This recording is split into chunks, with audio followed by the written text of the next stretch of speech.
네, 우리 이원석 증인께 여쭙겠습니다. 네, 우리 증인께서는 정말로 법치 파괴 현장이 있습니다.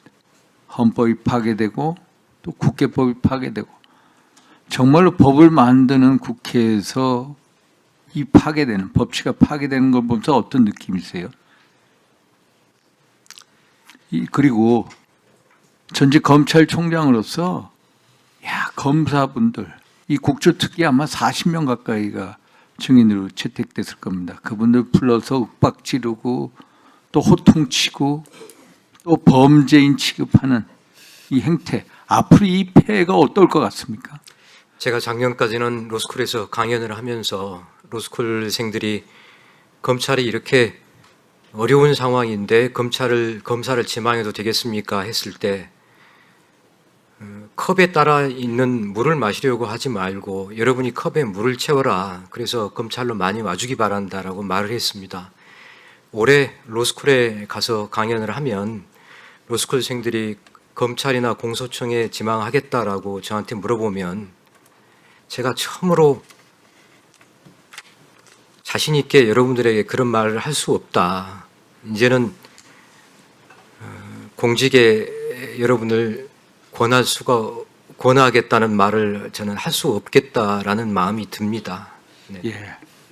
참, 이 옛말에 보면 양이도령이라고 있더라고요. 어미도령, 길을 막고 방울을 훔친다. 자신의 귀만 막으면 남들 모를 줄 압니다.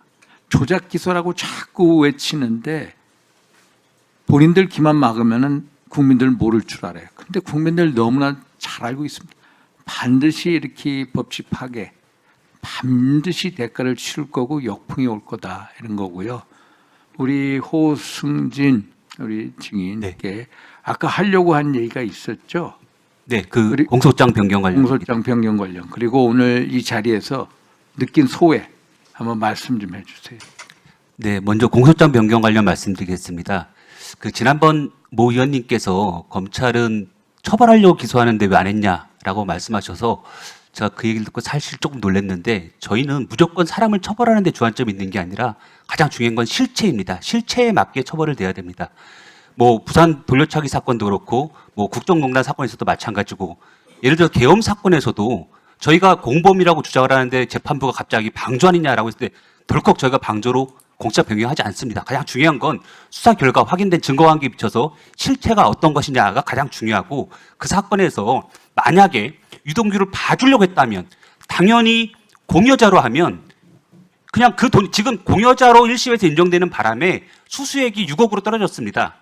오히려 그렇게 되면 유동규가 훨씬 더 양형에서 유리한 포지션인데 저희는 절대 그렇게 판단할 수 없었다고 봤고 사실 지금 민주당 의원님들께 제가 한 가지 좀 의문이 있는 건 지금 민주당 의원님들은 김용 피고인이 돈을 받은 사실이 없다라고 하고 계시지 않습니까?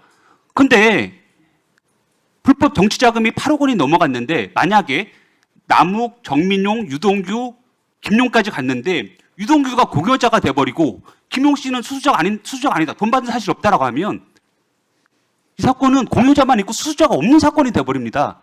논리적으로 그냥 사건 자체가 없어지는 겁니다. 그건 불가능한 일입니다.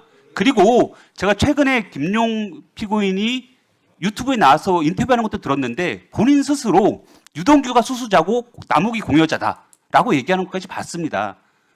그 논리에도 좀 어긋난다고 생각이 들고요. 그리고 무엇보다 제가 우려스러운 것은 지금 뭐 한 가지 소위를 말씀해 보시라는데 저는 그 부분 굉장히 우려가 됩니다. 지금 저희가 항소심에서도 상고 이유로 삼아가지고 유동규는 10년을 넘게 김용과 정치적 공동체로 지냈기 때문에 이 사건의 실체는 김용 유동규가 수수자 측이다라고 해서 상고를 해놓은 상태인데 만약에 진짜 이게 대법원에서 저희 주장이 받아들여진다면 이 의원님들 나중에 어떻게 하시려고 하시는지도 약간 굉장히 좀 놀랍고 근데 오히려 너무 지금 재판 중인 사실에 대해서 자꾸 그렇게 말씀하시니까 그게 대법원 재판에 영향을 미칠 것 같아서 매우 사실은 걱정이 됩니다. 호승진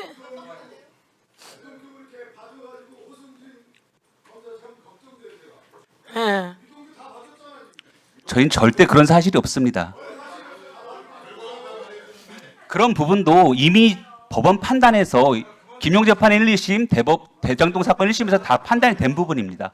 네. 자, 이제 들어가세요.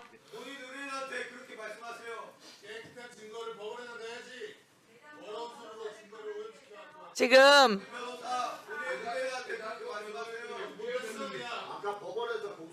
자 보세요. 이재명 대통령 후보가 대통령 후보예요. 그런데 항소심에서 무죄가 났어요. 무죄가 나고 4월 24일 날 자료가 올라갔는데 4월 22일 날 올라갔는데 24일 날 파기환송 표결을 합니다. 법원이. 조희대 법원이. 예? 여러분. 조희대 법원이 그렇게 합니다. 4월 22일 날 자료가 올라갔는데 배당이 4월 22일 날 소부에 배당이 되는데 4월 24일 날 표결합니다. 그리고 파기환송은 5월 1일 날 하죠. 단 이틀 만에.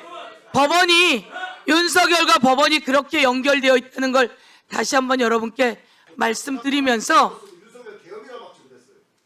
자, 신할찬 변호사 지금 오승진 증인이 이야기한 것에 대해서 이야기 한번 해보세요. 네, 뭐 변호인 저는 이 사건의 현재도 변호인이기 때문에 말씀드리는 게 뭐 적절치 않은 부분이 있다고 말씀하시지만 뭐 물어보시니 대답하도록 하겠습니다. 그 오승진 검사님께서 말씀하시는 거는 그